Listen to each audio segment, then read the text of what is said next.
Now, the government wants to try and reduce the number of smokers in England to just 5%, classed as smoke-free by 2030.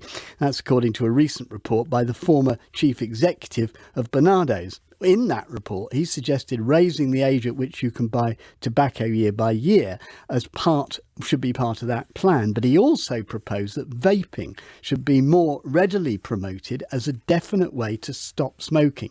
At the moment, the NHS website recommends vaping as an alternative, but you still can't get an e-cigarette prescribed to you by a GP. That's because the long-term effects are still being studied, with one recent finding showing that vaping could contribute to awakening dormant cancer cells.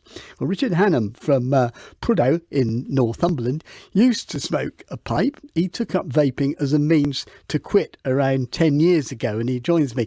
What actually provoked you to give up smoking your pipe, Richard? A lot of redecorating, a lot of burnt clothes, and health. Right. And had you tried other methods before you tried transferring onto vaping? No, I hadn't. No. Right. I mean, apart from the easiest way, of course, is just to give up. But that isn't the easiest way, is it? Right. So why was this? Why did you think this would stand a better chance of working than the methods you rejected? I didn't fancy chewing gum or covering my body in various nicotine patches, and it looked psychologically better, because I think one of the things about smoking or vaping is the experience of actually having something in your hand and being surrounded by what looks like smoke in the case of vaping. Yeah. So, and are you worried about the health implications? We said there's another report, and some people are saying there's not much risk. Some are saying yes, there could be.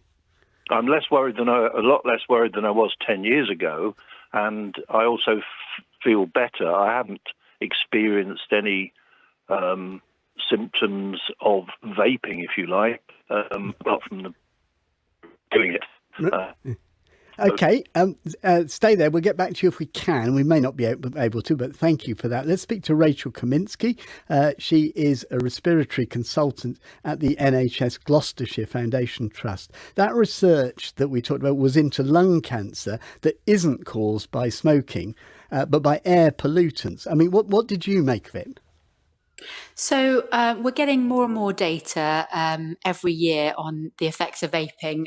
There's been a recent systemic review examining all the effects that we know of that have been published in the literature on electric vapes. And that sort of looked at patients that might have underlying lung problems already, that might become worse due to vaping, those that are getting different types of cancers that are not necessarily linked to some of the cytotoxic things that we have in cigarettes. So we are getting more and more information that it's definitely safer than smoking, but it's not safe. And there is evidence of impairment within the lung themselves. And actually, we are getting more and more worrying data that sort of says we don't want people doing this as a thing that they think is completely safe without risk. Right. So that's the reason that more people aren't prescribing it, because you're just not sure. So we're not prescribing it because, we're getting more and more data. We want patients to get off cigarettes, and we know that in itself will reduce our cancer rates and will reduce our patients developing chronic obstructive pulmonary disease. But vaping itself, we know, can impair the mucus clearance within the airways, can cause more narrowing, particularly in the small airways, can mean you're more likely to maybe worsen your asthma, get more inflammation within the airways, and also, as you pointed to, you can get some impairment of different cells within the airways that can lead you to develop different types of cancers that are not necessarily associated with cigarette smoking. Let me bring in Hazel Cheeseman. She's Deputy Chief Executive of Action on Smoking and Health, ASH is known as. Do headlines like this put people off using the devices, which you've recognised as, being perhaps the most effective way yet of getting people to give up smoking, which is what you want?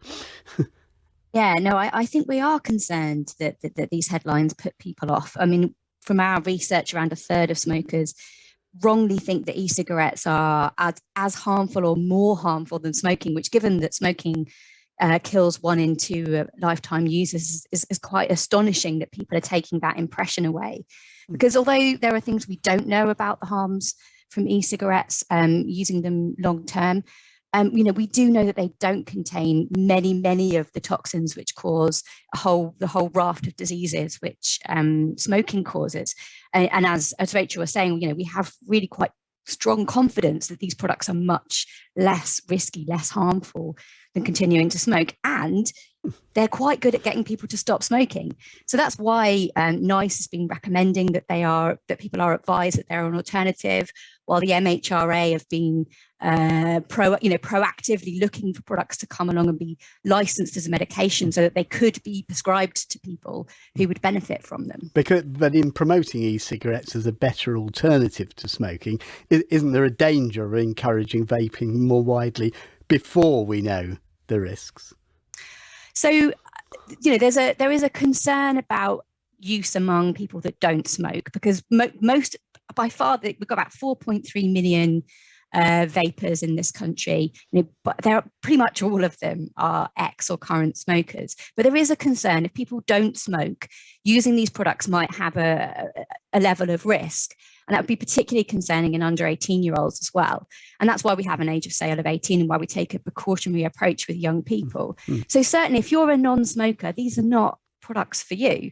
These are products that have been really helpful in getting people to switch or cut down the amount that they smoke. And that's the position that they have to have and how they can benefit public health. So, Rachel Kaminsky, what's your reaction to this? Because there is a dilemma here, isn't it? The belief that it really is a very effective way of giving people giving up smoking, and also the contention that it may still have risks. How do you decide what to do and what advice to give in this situation?